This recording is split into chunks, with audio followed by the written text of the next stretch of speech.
Olá pessoal, meu nome é Bruno Saad, esse é um podcast voltado para a gestão pública, no qual eu trago convidados que atuam na área pública e especialistas na área. Hoje eu trago uma convidada que eu tenho um grande carinho, uma grande referência para mim enquanto profissional. Eu conheci aí nesses cursos que a gente faz da vida, já me deu aula, né, em um seminário de gestão pública, eu venho acompanhando o trabalho dela, então para mim é uma grande referência. Antes de eu apresentar, quero pedir a você que se inscreva no canal, curte, compartilha, ativa o sininho lá para você receber as notificações, encaminhe esse conteúdo para o seu amigo, para o seu colega que gosta de aprender um pouco sobre a área pública, para aquele cidadão que quer um pouco mais de conhecimento, para a gente poder dar continuidade a esse projeto nesse podcast aqui. A minha convidada de hoje é uma pessoa muito querida. Ela é mestre em administração e desenvolvimento empresarial, pós-graduada em neurociência e comportamento, ela é palestrante, ela é professora da Acadepol, da Academia de Polícia, professora de MBA, da FGV, do IBMR, mentora de líderes e times, né, equipes de alta performance, analista comportamental DISC, especialista em programação neurolinguística e psicologia positiva, colunista da revista Hashtag, e possui mais de 29 anos de experiência, né? É uma pessoa nova, mas tem uma experiência enorme, com mais de 12 anos aí em cargos de liderança. Eu espero que esse bate-papo seja muito produtivo, vou explorar ao máximo. Obrigado por você estar aqui. Fábia Monteiro, nossa convidada de hoje. Eu estou muito feliz da gente estar aqui junto. A gente vem trocando ali mensagem, a gente vem se falando, um conhecendo verdade. Mais o outro. Quero te agradecer muito, é uma oportunidade de estar aqui. Eu quero explorar ao máximo esse bate-papo para a gente produzir esse conhecimento. Então, muito obrigado por você estar aqui nesse dia de hoje. Bruno, eu que agradeço o convite, também sou sua fã, acompanho o seu trabalho, acho que você se destaca muito na sua área. Então, para mim é um prazer estar aqui hoje para a gente bater esse super papo com um tema que eu amo, né? Que é liderança e tudo que envolve a liderança aí, tanto na esfera pública como na privada também. Bacana. E hoje eu já vou começar ali no 220. Eu queria falar sobre pessoas, né? Vamos começar ali no alto. Pessoas, valorizar pessoas, trazer o capital humano para o centro das atenções, né? Pessoas dão resultados, né? Então, assim, o diferencial nas equipes de alta performance, nós podemos falar aí tanto na área pública quanto na área privada, numa gestão de qualidade. Pessoas é o que faz a diferença? Você ter pessoas qualificadas, você olhar e valorizar o capital humano? Sempre é, né? Eu sempre falo que não adianta a empresa ter muito dinheiro, ter mesas, cadeiras, prédio, ou fornecer um home office excelente se não cuida das pessoas, porque a gente cuida das pessoas e as pessoas cuidam dos resultados. E como isso acontece? As pessoas precisam se sentir engajadas e respeitadas. Na hora que eu sinto que eu estou usando as minhas melhores competências, a minha liderança me reconhece, a minha liderança me engaja nos projetos, a minha liderança me coloca no centro, a minha liderança e a empresa que eu estou entendem que eu sou uma pessoa completa, não sei se você lembra, há uns 20 anos, 25 anos, se falava assim, você sai da empresa, deixa seus problemas lá e vai para sua casa e você é outra pessoa, né? Se falava muito isso há muitos anos. Hoje em dia, não. A gente é um ser único, é um ser completo. Então, eu sou aquela pessoa que estou em casa, tenho minha família, mas eu também sou do trabalho, sou aquela que estuda, sou aquela que tem outras coisas para resolver. Então, na hora que eu consigo olhar, né, e ter empatia por cada pessoa, que cada um é diferente, usar a melhor competência de cada um, eu não tenho dúvida que é mais fácil chegar num resultado, né? E é preciso ter uma proximidade cada vez maior do seu liderado, né? Você traz ele para o centro, mas é preciso ter uma aproximação do seu liderado. Você precisa olhar nos olhos dele. Exato. Você precisa entender com quem você está trabalhando. E aí, eu trago aqui também para a gente complementar essa fala, os perfis comportamentais. O líder, ele precisa ter esse olhar, ele precisa entender assim, esse meu colaborador, ele é eu não sou especialista nesse comportamento, eu preciso do seu know-how aqui, mas ele tem um olhar mais analítico. Esse aqui, ele tem uma capacidade de escrita maior, esse aqui é mais comunicativo. o líder precisa estar próximo, ele precisa se mostrar para a sua equipe e ao mesmo tempo estar ali de olho, senão ele não vai conseguir extrair o melhor de cada um. Exatamente, isso que você falou é essencial. Quando a gente vai trabalhar com a liderança, e a gente começa sempre pelo análise do perfil comportamental do líder, o que eu faço? Eu geralmente eu não falo para ele só do perfil dele, eu explico como todos os perfis dele, da equipe funcionam. Por quê? Quando ele tem uma noção de quem é cada um, como você falou, a liderança, a gente fala muito de liderança situacional. O que é liderança situacional? Você ser o líder que aquele momento pede e que o seu time precisa. E cada pessoa precisa de uma liderança diferente. Eu posso falar no meu último exemplo. No meu último time eu tinha 20 pessoas mais uns 10 estagiários. Então eu tinha muita gente comigo. Pessoas totalmente diferentes entre si. Eu tinha um gerente que eu podia exercer com ele uma liderança mais liberal. O que é liderança liberal? Eu falava com ele, ele já sabia o que ele tinha que fazer e ele só ia. Se ele precisasse de mim, ele vinha falar. Um outro já tinha que estar mais perto, já tinha que ser uma liderança que estava ali mais junto, fazendo pergunta, perguntando, você quer ajuda, posso ajudar? Não que um seja melhor do que o outro, mas são tipos de pessoas diferentes que demandam atenção de forma diferente. Então, quando a gente dá a mentoria para um líder, uma pessoa que está para ser líder ou que acabou de assumir a liderança, a pessoa fica meio perdida. E por que eu faço isso? Porque eu lá atrás, há 20 e poucos anos, me colocaram como líder, ninguém me treinou e ninguém me disse nada. Só acordou um dia, cheguei lá, parabéns, você promovida, você vai ser assessora do diretor, tá bom? Sucesso pra você. Vai, só vai. E aí eu olhei e falei, gente, vai como? Vai pra onde? Porque tecnicamente, ok, a gente tá preparado. Mas o que eu falo? Como eu me comporto? Como eu lido com essas pessoas? Como eu lido com meus pares? Lidava com conselho, TCU, CGU, ministério. Eu falo como com essas pessoas? Então é esse o treinamento que a gente faz na liderança. E quando o líder entende o perfil comportamental dele, e eu explico pra ele os outros perfis, ele passa a olhar pro time dele de uma forma diferente, mais empático. Muda até a forma de falar, né? Um executor, um dominante, ele é mais objetivo, ele é claro, ele não precisa de muito blá, blá, blá. Se diz uma coisa para ele, ele vai fazer. Um planejador não. É uma pessoa que precisa de um líder mais perto, de mais rotina, de mais roteiro, de mais explicação. Então, isso, para mim, é uma informação que vale ouro. E se o líder souber aproveitar isso, a pessoa se sente reconhecida, porque ela, poxa, meu líder está olhando para mim do jeito que eu sou, potencializando minhas competências e não me colocando para fazer uma coisa que não é o meu melhor, né? A gente vai fazer o que for preciso, né? A gente que trabalha sabe que a gente aprende muito, né? Ao longo do caminho, sempre. Mas se eu puder botar uma pessoa que a gente chama de gestão estratégica de pessoas, botar a pessoa certa no lugar certo, na hora certa também, que ela está preparada. E quando a gente olha para os resultados que isso traz para a sua organização, é exponencial. O líder que tem a capacidade de entender isso, que está ali com o seu liderado, de mão dada, dando a ele o que ele precisa, na sua medida, ao planejador o que ele precisa, ao executor o que ele precisa, o resultado ele é exponencial. Eu vejo isso no dia a dia, né? O quanto eu consigo extrair do meu liderado a presença. Eu estou ali com você. E aí eu trago, né, uma experiência minha. Eu iniciei a minha vida profissional um curto prazo dos 14 ali antes de entrar no Exército, com meu pai. Mas logo depois eu passei por um processo de formação, de liderança porque eu fui oficial do Exército. Então eu aprendi isso muito cedo. No Exército tem uma diferença, porque é uma característica da liderança pelo exemplo. Uhum. Você é levado a refletir muito em ser um exemplo para o seu liderado. Então, eu trouxe essa bagagem para as minhas equipes, né? Então eu gosto de estar presente. Escutar, ouvir, se colocar à disposição. É muito ruim, eu trago essa reflexão. Quando você pede uma coisa para o seu liderado, faça isso. É que você manda um e-mail frio.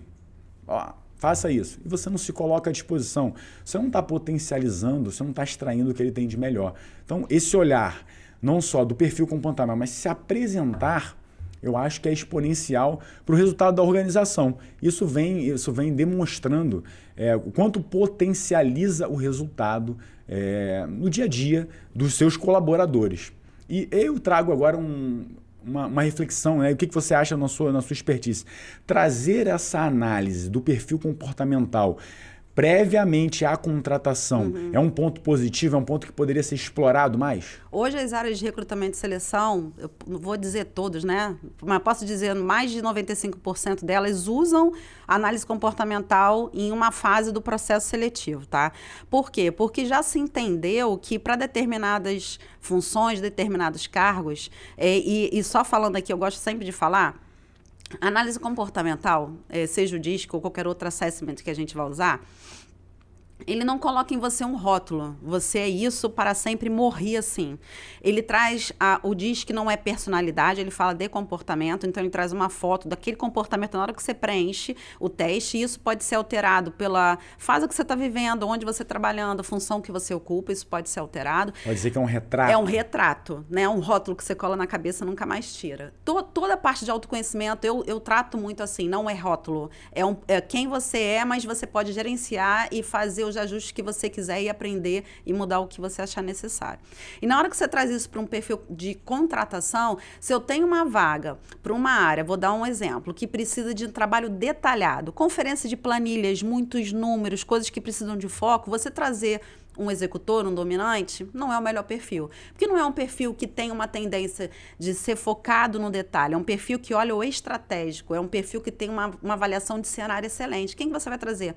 Um planejador, um analista, porque são pessoas extremamente focadas na minúcia, no detalhe. Então, se eu tenho esse casamento, se eu consigo fazer esse casamento, é óbvio que um recrutamento e seleção tem milhares de fases, fit cultural, se aquela pessoa tem valores aderentes àquela empresa, um monte, mas geralmente o DISC é usado mais no final, né? Eles usam, sei lá, quando já tem 5 candidatos ali para ver quem são os mais aderentes, ele poupa a pessoa e a empresa de chegar lá e falar, putz, não era muito isso, sabe? Não era aqui que eu queria fazer esse trabalho. A empresa olha, pô, essa pessoa é boa, mas será que é nesse lugar, essas competências, ela não podia estar num lugar melhor? E eu já vi isso acontecendo quando eu trabalhava em empresa privada, de pessoas que estavam para ser desligadas.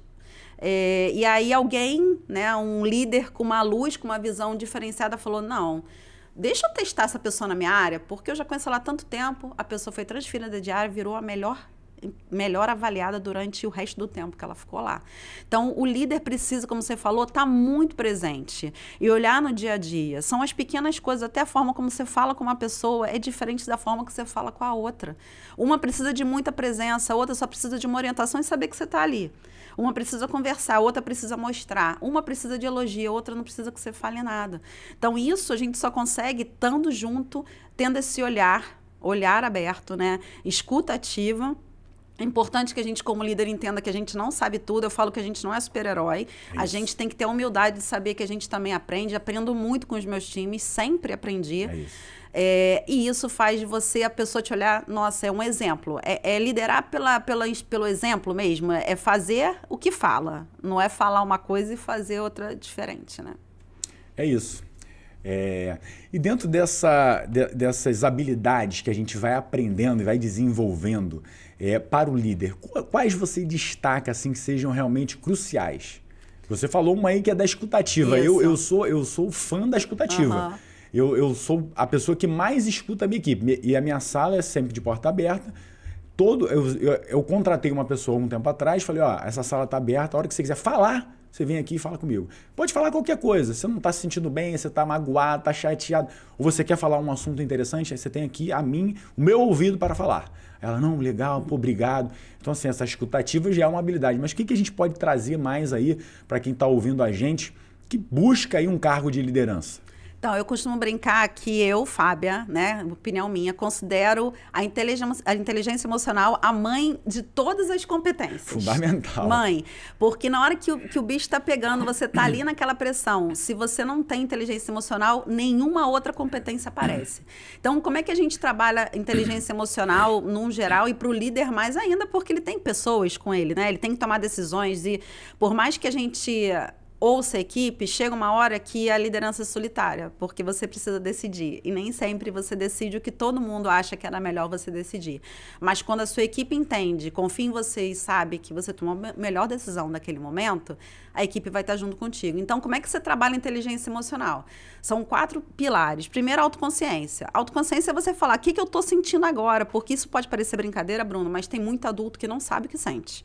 Não sabe dar nome para o sentimento. Por isso que a gente brinca que tem que trabalhar isso com criança, desde pequena, né? Eu tenho um dos meus filhos, vai fazer 6 anos, ele sabe nomear todos os sentimentos, porque eu ensino isso para ele desde que ele tem 2 anos. Porque eu só consigo gerenciar o que eu sei. Então, você está na liderança, você está com raiva, você tem que falar, pô, eu tô com raiva, porque fulano falou isso, eu não gostei, bateu mal em mim, vai atrapalhar o projeto, eu tô com raiva. Você vai bater na pessoa? Claro que não. Aí você entra no segundo pilar, autogerenciamento. O que eu faço com essa raiva? Não vou conversar com ele agora, eu vou respirar, eu vou dormir, amanhã eu venho, tiro esse excesso, porque nada que você faz em picos de emoção é bom. E aí qualquer emoção, porque não tem emoção boa, emoção ruim, todas as emoções têm um lugar e têm um momento, a diferença é o que você faz com elas. Então, quando você sabe o que você sente, você faz uma autogestão, entende o que você vai fazer com aquele sentimento, você melhora a sua empatia, porque eu olho para você e sei que você também sente. Você também sente raiva, você também sente tristeza. E aí, com isso, eu melhoro o 4º pilar, que é a habilidade social, que é a minha forma de lidar com as pessoas. Então, quando o líder tem uma ótima inteligência emocional, ele consegue usar bem as outras competências, como hoje, importantíssimo, adaptabilidade. Quem não tem uma adaptabilidade forte, está morto. Quem ainda não entendeu que a inteligência artificial está aí, veio para ficar, e é daí para frente, e não trazer ela para o dia a dia e usar de forma estratégica para o seu trabalho, vai ficar ultrapassado. Não adianta esse papo, vai roubar meu emprego. Não vai. Quem vai roubar seu emprego é outra pessoa que sabe usar a inteligência artificial. A seu favor. A seu favor. Tudo que é humano vai continuar sendo humano. Esse dia a dia, esse lidar com as pessoas. E aí vem a flexibilidade, que é diferente de adaptabilidade, a resolução de problemas críticos, né? Quantas informações a gente tem hoje? Milhares para lidar. Se eu não souber transformar aquilo em algo relevante, não vai me servir para nada, né? Então, muitas aí, não sei quais mais você pensa, mas essas é que eu penso mais agora com a inteligência emocional aí de carro-chefe. Em especial, quando a gente trabalha na área pública, a gente tem que ter essa adaptabilidade, esse equilíbrio emocional e a capacidade de se reinventar. Tá difícil, reduzir o orçamento, não deu certo, se reinvente. Busque uma nova solução. Dê um jeito com os meios que você tem, porque você vai ter que cumprir aquele objetivo. Então, essa capacidade de buscar soluções, às vezes com recursos escassos, com uma situação desfavorável, você tem que ter. Você tem que resolver aquele problema. Você fica criativo, né, dentro do sistema, que às vezes é muito difícil. Escassez de dinheiro, escassez de pessoas, escassez de tudo. Eu digo que quem trabalha na área pública trabalha em qualquer lugar, porque, né, para quem não sabe, eu fiquei na área pública há 12 anos e a gente tem que fazer muito com pouco. Então, a gente tem que desenvolver muito essa criatividade. A criatividade é potencializada, Exatamente. Né? Mas, e aí, vamos pegar um gancho aí nessa fala, desse conhecimento que você tem na área pública e na área privada. Você vê uma diferença comportamental da liderança nessas duas áreas? Como é que você enxerga? O que você enxerga de diferente ou de positivo ou de comum nessas áreas? Então, eu não vou generalizar, né? Porque tem pessoas e pessoas, mas infelizmente na área pública ainda acontece muito assim, eu sou concursado, né? Porque tem seletista e servidor. O seletista pode ser desligado, né? Tem todo um processo e tal, mas ainda gera em algumas pessoas um comportamento. Sou concursado, tô aqui, vou fazer só o necessário, porque o meu tá garantido aqui. Na área privada, isso é praticamente impossível, porque se você não performa, você não entrega, tchau para você, e vem outra pessoa e te contrata. Mas eu acho que eu dei muita sorte nesses 12 anos aí que eu trabalhei na área pública, em 2 empresas federais, que os meus pares e a grande maioria dos meus líderes eram pessoas muito comprometidas em entregarem resultados. Porque a gente sempre entendeu o nosso papel como agente público, né? Nós somos, né? Eu era na época, mas todos nós éramos agentes públicos a serviço de algo maior que não só nós, não só a empresa, tinha toda uma sociedade ali. Então, a gente fez muitos trabalhos muito bacanas, assim, de legados, implantar planejamento estratégico, gestão de riscos. Na última empresa, a gente fez pesquisa de clima, coisa que nunca tinha acontecido.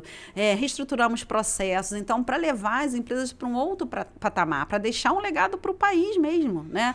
Então, assim, eu dei sorte, porque eu acho que os meus pares, assim, né, os meus líderes foram pessoas sempre muito engajadas e que me deram muitas chances de crescer e de aprender, né? Eu sou muito grata, porque eu acho que a área pública me ensinou muito, né? Você quer muito fazer uma coisa, você olha em volta, tem 350 mil não podes, tem 500 leis, tem escassez de dinheiro, só tem aquelas pessoas, às vezes as pessoas não têm nem muito conhecimento, aí você pega, não, tem vontade? Tenho, então vamos embora com a vontade, que o conhecimento eu vou te dando, entendeu? Com o caminho.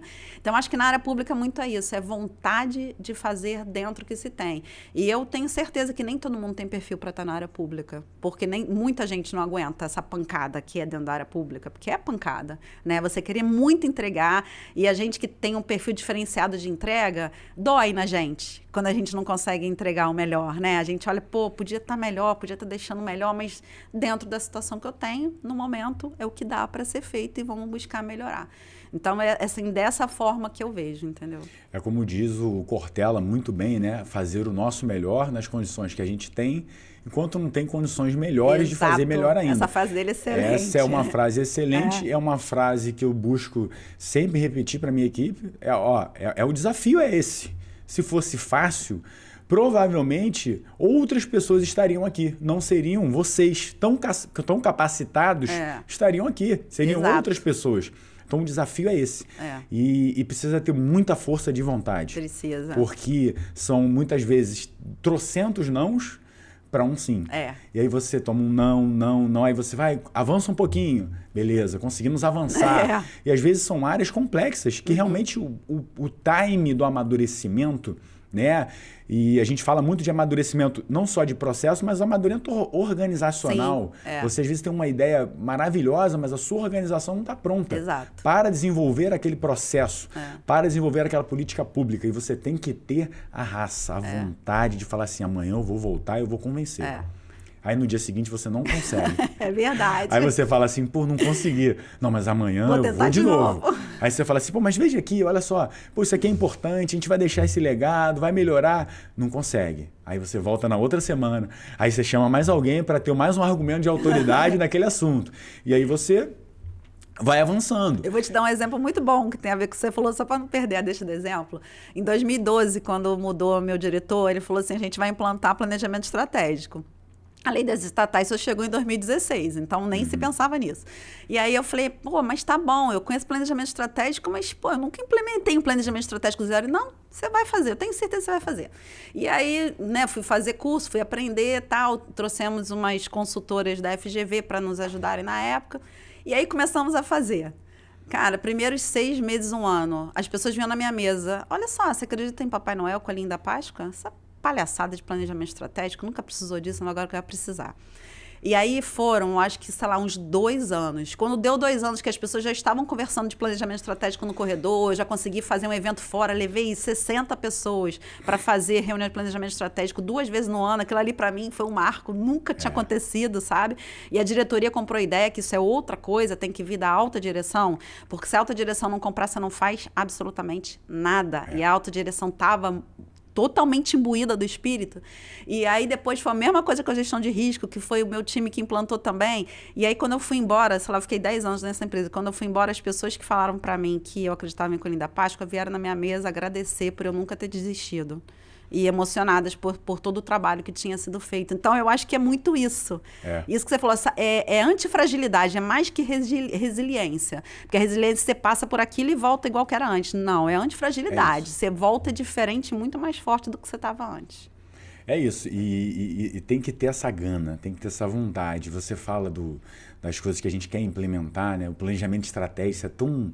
Eu passei, né, durante a minha trajetória por inaugurar áreas, né, por criar junto, não só eu, mas com equipes, por desafios de criar projetos. Né? Tanto eu participei de uma equipe que criou uma coordenadoria de investigação de agentes de foro, ficamos 2 anos lá no MP, então foi um desafio criar uma área, a gente ficou aí quase 1 ano para conseguir desenvolver e ter o apoio da alta gestão para conseguimos criar isso, fizemos um trabalho fantástico, com uma equipe coordenada lá pelo Dr. Gilberto, doutora Ana, com uma série de policiais ali que davam o seu melhor todos os dias, depois viemos participei da criação da Controladoria Geral da Polícia Civil, que aí me levou para essa área da gestão, que foi um estudo assim louco, estudando todo dia, entregando melhor. E você tem que querer muito implementar coisas novas. E aí você falou uma coisa importante, né? O apoio da alta administração. Existem vários estudos apontando o quanto o apoio da alta administração é um fator que influencia no sucesso dos projetos. Total. Na minha própria pesquisa de mestrado, uma das perguntas da pesquisa era o apoio da alta administração. A gente tinha um bloco falando sobre isso e o quanto isso interferia no sucesso daquele projeto. E você tem que ter essa antifragilidade, né? E aí eu falo para minha equipe, tá difícil, mas você tem que sair melhor disso aí. É isso aí. Como é que a gente tá? A gente começou de uma forma, agora a gente está melhor. Nossos processos estão melhores, nós somos melhores profissionais, porque a dificuldade vai fazendo você se tornar melhor. Eu falo isso para minha equipe, pensa, hoje está difícil, eu estou frustrado, então faz por você, pelo seu nome, faz por mim, que te valorizo, porque eu faço isso pela minha equipe, eu vibro, né? Eu sou uma pessoa que tem essa gana, esse sentimento muito forte presente, eu sou uma pessoa muito apaixonada, isso às vezes fica muito claro na minha fala, na minha forma de agir. Então faz por você, faz pelo teu nome e faz pelas pessoas que te apoiam, vibra por isso. E aí com essa fala eu já vou trazer um outro assunto que eu falo isso para minha equipe também. O líder, ele tem por uma necessidade, né, também profissional dele enquanto líder, de estimular o seu liderado. Mas o líder também precisa ser estimulado pela sua equipe. Nunca esqueçam disso, eu falo para a minha equipe. Vocês também precisam me estimular. Não adianta vir todo dia para mim dizer que está frustrada, hoje eu não estou bem. Todo dia eu também não sou um poço de energia infinita que todo dia posso doar. Eu também preciso, tem que ser uma troca. Tem que ser uma troca. Eu também preciso da motivação de vocês em pensar fora da caixa, em buscar novas soluções, em trazer desafios para a equipe pensar. Então, essa é uma fala que eu falo muito lá, e queria que você também desse a sua opinião quando você fala das equipes de alta performance. O líder também precisa ser estimulado? Exatamente o que você falou. É uma via de mão dupla, né? Porque o líder, antigamente, tinha uma ideia assim, o líder, aquele cara que está lá em cima, lá bem longe, e ele sabe tudo, ele é forte, ele não é. Nós, líderes, somos pessoas como qualquer outra pessoa, né? Temos as nossas vulnerabilidades, nossas fraquezas, a gente também está em constante aprendizado. Então, quando a gente está num time, e eu tive essa experiência no meu último time, um time diverso, que estava há muitos anos na empresa, eu era meio intrusa lá no meio deles, nova e tal. A primeira coisa que eu fiz quando eu cheguei lá, reunia todos numa sala. Eu falei, bora, gente, bora falar aí. Me fala tudo, me conta tudo. Quais são os problemas, o que está pegando, o que precisa melhorar, o que vocês estão sentindo, o que vocês estão desanimados, o que anima vocês. Ficamos, sei lá, 4 horas dentro de uma sala, falando tudo. Porque a gente tem que ter a humildade quando a gente chega em um lugar, a olhar quem está ali antes de você. E entender como aquele lugar funciona e saber que você está chegando agora, mas existe alguma coisa que já tinha antes. Porque tem gente que chega já passando trator, destruindo tudo. Eu não concordo com essa liderança. E aí, quando você vai fazendo esse movimento de se aproximar deles e deixar a porta aberta e falar, galera, também tô aqui, quero aprender com vocês. O que eu fazia? Eu ia lá, sentava com um, falava assim, você tá fazendo o quê? Como é que faz isso aí? O que você acha desse processo? Acha que esse processo dá para melhorar? Aí a pessoa fala, Fábio, tá muito repetitivo. Mas eu falei, você já teve alguma ideia? Eu tinha essa, mas nunca ninguém me ouviu. Me manda essa ideia por e-mail, que eu vou ver se a gente consegue fazer e melhorar esse processo. Então, eu não tenho dúvida, né? Eles são um estímulo para a gente crescer, a participação do time. Essa questão de energia é muito engraçada, né? Porque a gente é uma energia alta, né? Porque você é meio igual a mim, assim. Então, tem hora que você chega lá, o time tá no negócio e fala, o que aconteceu aí? Aconteceu o quê? Bora, gente, bora junto. Aí o pessoal fala, e só desse papo de você estar lá com eles meia hora, a energia já dá uma mudada. E aí, eu não tenho dúvida, não é só uma via de mão única, não dá, a gente é um ser humano, a gente também precisa recarregar energia, né? Isso. Faz parte. Então, eu acho que essa troca, quanto mais junto o líder tá do time, e o time reconhece o líder, né? Porque isso é outra questão, às vezes você tá numa posição de liderança, você também não tem um comportamento, o time só tá lá porque você tá lá, né? Você tá lá, ele tem que estar lá, você tem que estar lá, mas não te reconhece. E aí isso é muito difícil. Para você conseguir trazer, né, como você falou, bora galera, tá difícil, mas, né, se eu olho para minha carreira eu vejo, o que me trouxe até aqui foram muito mais as situações difíceis que eu passei. Todas as barras, todos os desafios, toda a situação, meu Deus, o que fazer agora? São essas situações que moldam muito a gente, pra gente ser, o que é todos esses aprendizados. E a equipe consegue enxergar isso. Então, eu não tenho dúvida que a equipe é um grande incentivador da liderança a continuar seguindo. E eu queria trazer também, aproveitando todo esse conhecimento que a gente está batendo um papo aqui, que está sendo muito rico, trabalhar com profissionais competentes, e às vezes mais competentes do que você. O líder, ele não pode ter medo de trabalhar com pessoas melhores do que ele em determinados assuntos. Verdade. Porque é natural. Natural que você, enquanto liderança, às vezes você tem uma área grande, uma área complexa, que você tenha especialistas em determinados assuntos. Porque é muito difícil você ter um líder, ou quase impossível, que tenha uma profundidade... Em todos os assuntos. Em todos os assuntos, você não vai ter. Não tem como. E você precisa saber trabalhar com pessoas muito capacitadas. Você não precisa ter medo de trabalhar com pessoas que são mais competentes ou mais especialistas em determinados assuntos que você. E aí eu trago aqui um conceito que a gente fala muito quando a gente fala do esporte, que é o rival digno. Né? A gente via muito isso, eu gosto do tênis, quando a gente via o Federer e o Nadal. Eles, dentro de quadra, um tentava ser melhor que o outro. E eram grandes amigos fora de quadra. Mas dentro de quadra, eles eram grandes rivais. E essa vontade de um superar o outro fazia com que cada vez os dois crescessem. Porque quando um avançava, o outro, eu não consigo vencê-lo se eu não me tornar melhor. E quando um ia avançando, o outro ia avançando junto. E quando você traz isso para o contexto organizacional, que você trabalha com pessoas muito competentes, você, enquanto líder, vai crescer. Então você não precisa ter medo de trabalhar com pessoas muito competentes. Você precisa saber usar. Fala para mim um pouco dessa sua opinião nessas equipes de alta performance. Estamos no caminho certo? É isso aí. É engraçado até você falar nisso, porque quando eu mentoro líderes, né, principalmente aquela liderança, a pessoa acabou de assumir a liderança, tem uma coisa que são duas coisas que na minha experiência, eu já vi que as pessoas têm mais dificuldade. Uma é delegar e outra é dar feedback. E aí, quando a pessoa vem, né, tá na liderança nova, tal, a pessoa fala para mim assim, Fábia, não consigo delegar, sabe por quê? E se não sair certo? E se não for tudo certo? E se não for da melhor forma? Eu falei, e quem disse que a sua forma é a melhor forma? Perfeito. Aí a pessoa vai e começa a delegar. Aí ele, Fábia, meu coração deu taquicardia, eu fiquei gelado, minha boca ficou roxa. Eu falei, tá certo, são seus hormônios falando pra você que você tá numa situação desconfortável. E eu posso falar porque bem no começo da minha liderança, eu era esse tipo de líder.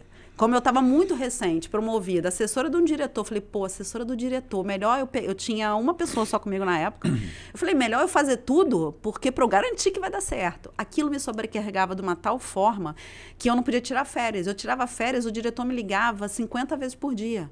Aí eu falei, não, tem alguma coisa errada, isso não pode estar certo, entendeu? E aí eu comecei aos poucos a ir delegando as coisas e entender que a pessoa que estava comigo era muito boa, era totalmente capaz de fazer.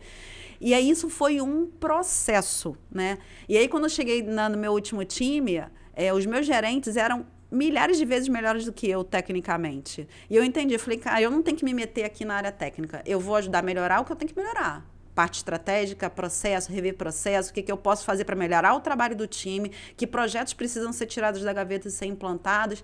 Então, eu digo que o líder que se cerca de pessoas tecnicamente melhores do que ele era um líder inteligente. Porque Perfeito. No final das contas, ele pode ficar doente, ele pode não ir trabalhar um dia para resolver alguma coisa, ele pode tirar férias sem ninguém ligar para ele. Eu tirei férias a última vez. 25 dias, viajei para fora do país, ninguém me deu um telefonema. Nada. E isso é positivo. Isso é excelente. Tem gente que fica morrendo, meu Deus, mas ninguém lembrou de mim. Não. Isso acontece porque você treinou bem seu time, porque se você se municiou de pessoas melhores do que você tecnicamente, e esse teu time, cara, eles me ensinavam muito. Aprendi muito esse tempo que eu fiquei com eles. Muito. Né? Porque você falou, quanto mais para cima a gente está na posição de liderança, menos especialista profundo a gente vai ficar. Até porque não é esse o nosso papel. Quanto mais para cima na liderança, você tem que olhar para as coisas estrategicamente. Como eu posso fazer para melhorar o trabalho de quem está aqui comigo? O que eu posso fazer de projetos bons, que rendam recursos para a empresa, que eu possa melhorar a vida das pessoas aqui dentro? Então, você não pode ter o olhar do comando e controle. Fez a planilha, entregou o e-mail. Não pode ser esse olhar, entendeu?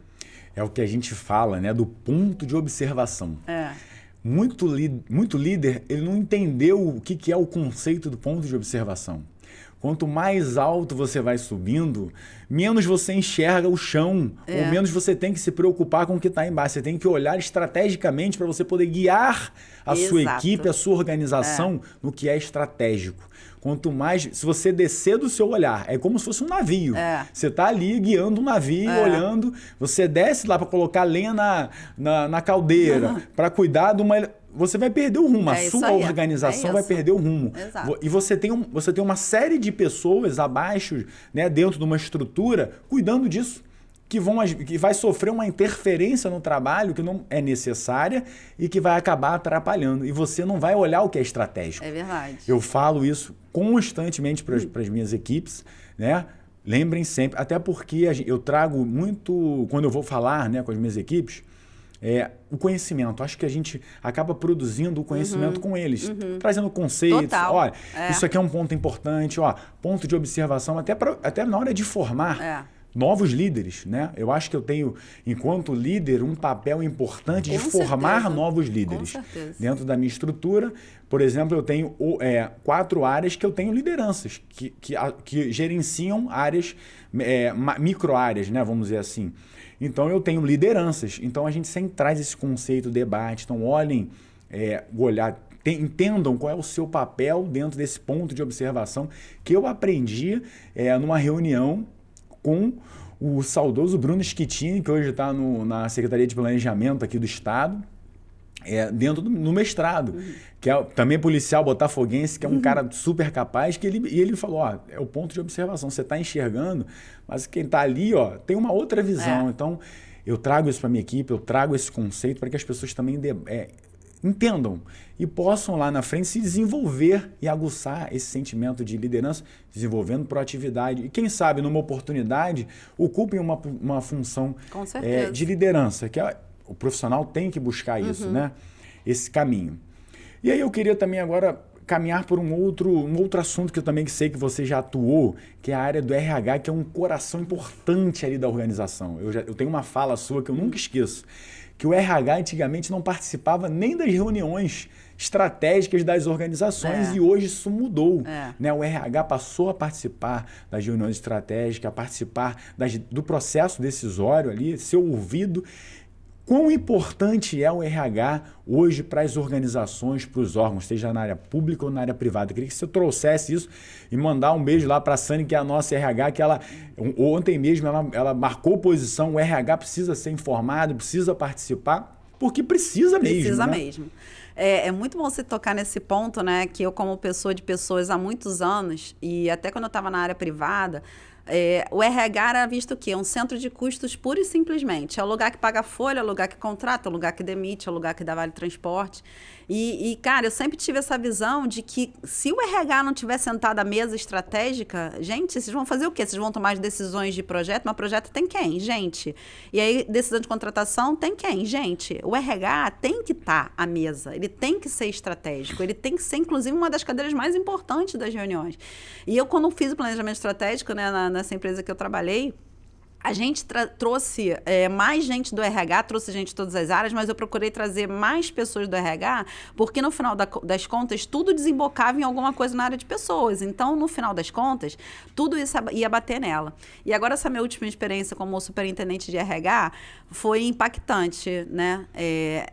Acho que foi uma das experiências mais desafiadoras que eu já passei na minha vida, porque a empresa é muito grande, com as suas questões, né, suas particularidades, e me trouxe a certeza de que a gente tem que estar nas discussões. E lá era muito legal, porque a diretoria é uma das melhores diretorias que eu já trabalhei. Eles sempre perceberam essa importância, sempre deram valor, e quando eu fui assumir a superintendência, eu sempre era muito ouvida. Meus pontos de vista, minha percepção, não ganhava todas, né? Porque a gente não consegue ganhar todas, também, faz parte do processo.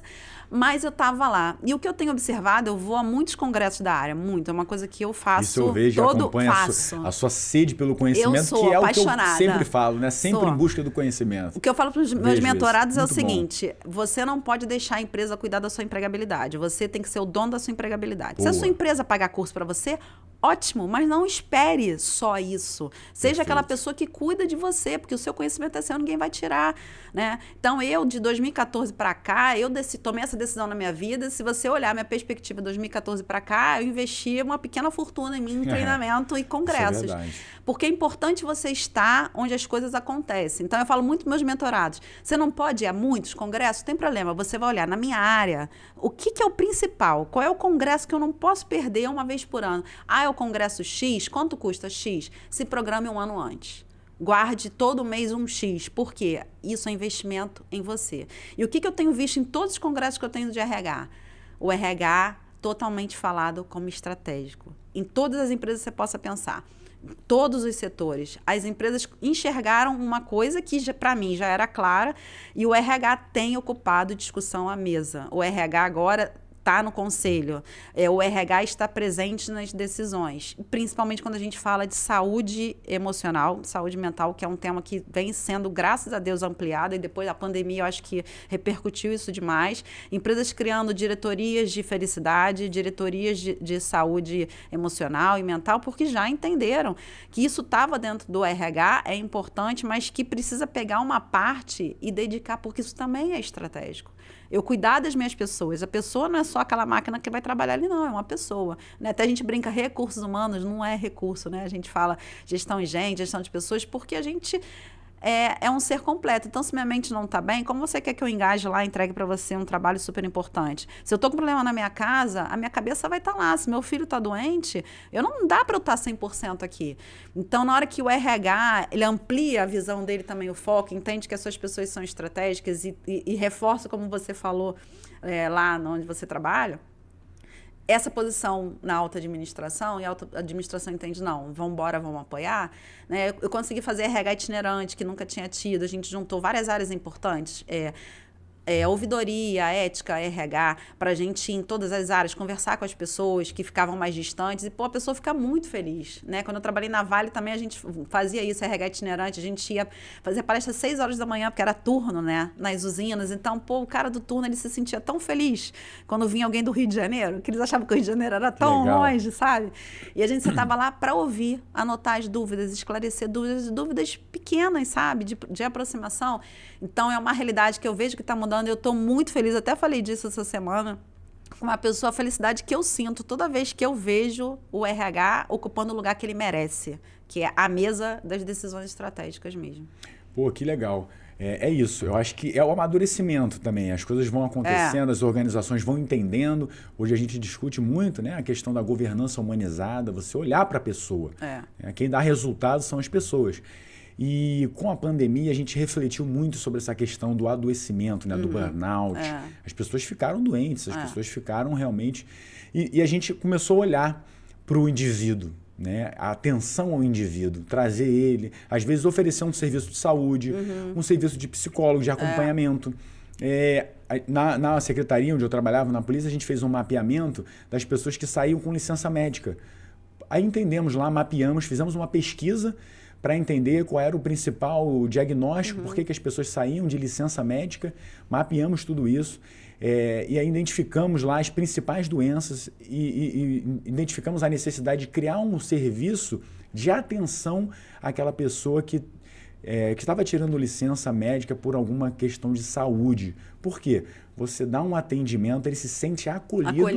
Você fala assim, poxa, minha organização está olhando para mim, eu estou doente. Às vezes é tão pouco. Às vezes é uma ligação assim, fulano, poxa, como é que você está? Pô, você foi lá no médico, você foi, como é que está a sua fisioterapia? Cara, isso pode transformar a recuperação dele. Não tem dúvida. A pessoa está numa depressão, né, ruim ali, às vezes operou o joelho, às vezes está numa situação que quebrou a perna, está numa situação psicológica, e ninguém liga para ele e você fala, poxa, fulano, como é que você está? Pô, você foi à consulta? Você está precisando de alguma ajuda? Aquilo ali muda o dia dele, muda a semana e faz com que ele volte a ser uma força de trabalho. É verdade. Então, assim, a própria organização que entende isso está jogando a seu favor, porque ela recupera melhor o seu licenciado para que ele volte e seja uma força de trabalho. Sem dúvida. Isso reverbera na sua organização. Você cria um ambiente positivo. até para fora. As pessoas buscam trabalhar na sua organização. Não, eu gostaria de trabalhar naquela organização. Pô, lá o profissional ele é bem tratado, ele tem um suporte, ele é valorizado. Então, quando a organização entende isso, todo mundo ganha. O servidor e a própria organização com melhores resultados. Então, que bom esse olhar, né? E o RH vem sendo também cada vez mais uma ferramenta com certeza, em auxílio ao CEO, ao gestor da organização. Com certeza. E vou trazer agora um papo que também é bem importante, que a gente vê no dia a dia, né? A gente fala muito, e aí passa também pelo RH, que a gente contrata caráter e treinabilidade. E as pessoas muitas vezes contratam ali habilidade e são mandadas embora por relacionamentos pessoais. As pessoas, então, muitas vezes perdendo a capacidade de se relacionar no ambiente de trabalho, que eu acho que é um olhar que o líder tem que ter para mediar isso daí, mas também para o profissional. Queria seu olhar também aí como mentora. O que você pode falar sobre esse assunto, que é um assunto bem hoje debatido? Muito. O que acontece? Tem uma pesquisa de uns 2 anos que falava, né, exatamente isso, que 90% dos desligamentos numa empresa, ou seja, 9 em 10, eram feitos por questões comportamentais e não técnicas. Então, o que eu acredito? Eu entendo que as empresas já entenderam, né, que isso funciona. O técnico, eu boto alguém para sentar lá, é óbvio que eu vou contratar alguém para uma área técnica, ele tem que ter um entendimento técnico básico para trabalhar ali. Mas o que eu sempre fiz na minha vida toda, quando eu tinha que botar gente, né, até dentro da área pública, que você faz entrevista interna, né, e remaneja, porque não pode contratar sem ser por concurso, eu cansei de contratar pessoas que tecnicamente não tinham nem metade do que eu precisava, mas que eu entendi que o comportamental delas era excelente. Por quê? O técnico eu vou lá e treino, mas eu tenho uma pessoa que não tem empatia, uma pessoa que não sabe se relacionar com os outros, uma pessoa que não aceita ouvir feedback, uma pessoa que não está nem aí para o resto da cadeia o que ela impacta, eu não quero trabalhar com essa pessoa. Ela pode ser a master técnica de todos os tempos, ser a top das galáxias na técnica, eu não quero. Então, isso, cada vez mais você enxerga. Porque hoje, se você for pensar tecnicamente, o que você tem de curso gratuito aí, de grandes universidades, própria Harvard, Yale, um monte de curso gratuito que você faz, você só paga se você quiser o diploma. Então, hoje nós temos, não é o excelente, né, ainda falta muito, mas a gente tem uma disseminação de conteúdos técnicos para mais pessoas do que a gente tinha, posso falar seguramente há uns 10 anos. O que eu vejo que faz diferença hoje numa contratação? É o comportamental. É a forma que você está lá dentro na entrevista, são as perguntas, né, que hoje se faz perguntas de gestão por competência, não é? Antigamente era assim, ô Bruno, você é proativa? Você fala, eu sou proativa. Não existe mais, né? As grandes RHs não fazem mais esse tipo de entrevista. Pedem para você citar uma situação X, porque ali ele já vai enxergar suas competências. Então, dificilmente você consegue enganar um recrutador, porque não dá para você mentir em 10 respostas diferentes, ele vai achar o ponto. Então, o que eu acredito é competências comportamentais hoje, óbvio, técnicas básicas, mas elas têm um peso muito maior. Eu, sinceramente, prefiro menos técnica que eu vou treinar, vou dar um curso, eu mesmo vou treinar, do que ter que lidar com comportamental, porque eu já tive, né, questões assim que eu já passei na minha vida profissional de excelentes pessoas técnicas, muito boas, mas que tinha uma questão comportamental gravíssima, de desrespeito, inclusive, às pessoas em volta e à própria liderança, e que você conversa 1, conversa 2, conversa 3, conversa 4, conversa 5, e a pessoa não muda até o ponto que ela fala, não quero mais conversar com você. Ponto. Então, eu não tenho dúvida que a gente, como profissional, deve investir nas nossas competências comportamentais. As empresas estão olhando cada vez mais os seus comportamentais, com perguntas cada vez mais específicas por competência, que você não consegue mais mentir. Então, eu vejo hoje, né, com os RHs que eu converso, recrutadores que eu converso e tal, que o foco tem sido... Eu olho o currículo eu já vejo, tem técnica que eu preciso. O que eu vou olhar na entrevista? Comportamental. E sentir aquele feeling ali, né? O fit cultural que a gente fala. Como é que essa pessoa está se comportando. Eu gosto de participar, obviamente, com a minha equipe junto, mas eu gosto de olhar no olho da pessoa, ver ali a reação dela. Eu gosto muito de fazer uma pergunta, né? Por que você merece essa vaga? Por que você merece ser contratado? O que você vai agregar aqui? Eu quero ver a desenvoltura, assim... Pergunta de recrutador. O recrutador fala, por que eu tenho que contratar você? Por que eu deveria contratar você? Por que você merece? Por que eu devo te contratar? O que você merece? Por que você merece essa vaga? Se a pessoa fica ali, não, porque eu gosto daquela gana, aquela vontade de falar assim, não, eu mereço, porque eu sou uma pessoa capaz. E é isso, pra gente não trazer um elemento ali, uma maçã podre que vai acabar contaminando. E ou a própria equipe expurga, né? Ou tem o risco daquela pessoa contaminar. Eu já tive que transferir gente de equipe porque, mesmo diante de todas as tentativas, de tudo que podia ser feito, não funcionou. Eu tive que tirar, porque já estava danificando o resto da equipe, assim, né? As pessoas já estavam cansadas, né? De passar pelo tudo que aquela pessoa estava gerando para elas ali. E aí eu tive, né? Não mandei embora, mas a gente transferiu e a pessoa ficou super bem depois, né? Fiquei sabendo que essa transferência foi boa e a pessoa ficou super adequada e mudou o comportamento. Então, eu acho que essa visão, ela é essencial mesmo. E você trouxe uma coisa importante, né? O líder precisa tomar essa decisão. Precisa. Ele não pode se omitir, Não. porque é o momento em que ele observa um comportamento que afeta a sua equipe. Muitas vezes a gente vê casos de assédio, pessoas desequilibradas. E o líder olha, às vezes vê isso acontecendo, 1, 2, 3... E a sua equipe vai olhar e vai falar assim, pô... Não vai fazer nada. Tá fazendo nada? Né? E aí? E aí, Bruno, eu quero só fazer um adendo sem te cortar, que eu acho relevante falar, porque essa semana eu já vi uma pessoa falando isso, me dá até arrepio na alma. RH não demite. RH não dá feedback para o empregado. Quem faz isso é a liderança. Quando você assume uma liderança, você assume ônus e bônus. É difícil dar feedback? Dependendo da pessoa que você vai dar da situação. É sim, mas você tem que dar. Você tem que demitir uma pessoa, infelizmente não teve jeito, é você que demite. Não é o RH que demite, não é o RH que cuida do seu time, não é o RH, ele não assume o papel da liderança. O RH, ele faz o quê? Ele apoia aquela liderança. Ele treina aquela liderança, ele ajuda ele a entender que forma que ele pode falar, ele dá instrumentos pro líder, mas isso tem uma confusão, porque eu sei que eu já passei, você não é RH, você que tem que me demitir fulano. A gente faz a demissão burocrática, mas quem tem que desligar é você, que é o gestor. Então, é muito importante pontuar que a liderança, ela é muito ônus também, não é só bônus, né? É doloroso você desligar uma pessoa. Às vezes é doloroso dar certos feedbacks, mas faz parte do seu papel de liderança. E é preciso desenvolver isso, faz parte do trabalho. Faz parte. Né? E o feedback e chamar a atenção e também desligar aquela pessoa que precisa ser desligado em determinados momentos. Acontece, não tem jeito. Você vai acabar com a sua equipe. Exato. Você vai desprestigiar uma pessoa que é competente em prol de uma pessoa que está... Você desmotiva quem é bom. E você não está sendo justo. Exatamente. Né? E você precisa ser justo numa equipe. Né? Pô, muito interessante. E eu queria trazer agora um pouco do conhecimento dessa liderança para as reuniões. Reuniões de equipe. Reuniões que você precisa passar não só um feedback, mas coordenar, falar... Dinâmicas de reunião, que eu acho que é um tema que a gente precisa explorar bastante. E eu gosto disso, né? De falar dessa dinâmica de reuniões de equipe. Existe alguma estratégia ou alguma metodologia que a gente possa seguir para tornar mais produtiva uma reunião de equipe? O que eu vou dar o exemplo que eu fazia. Eu não gosto de 300 reuniões, porque, principalmente no RH, que o tempo é sempre escasso, nunca dá tempo de fazer tudo que a gente tem que fazer, né? Porque é muito pepino. Então, o que eu fazia? Quando eu cheguei, eu fiz uma reunião grandona com todo mundo. Aí, todo mês eu procurava reunir cada gerência, assim, com algumas pessoas e conversava.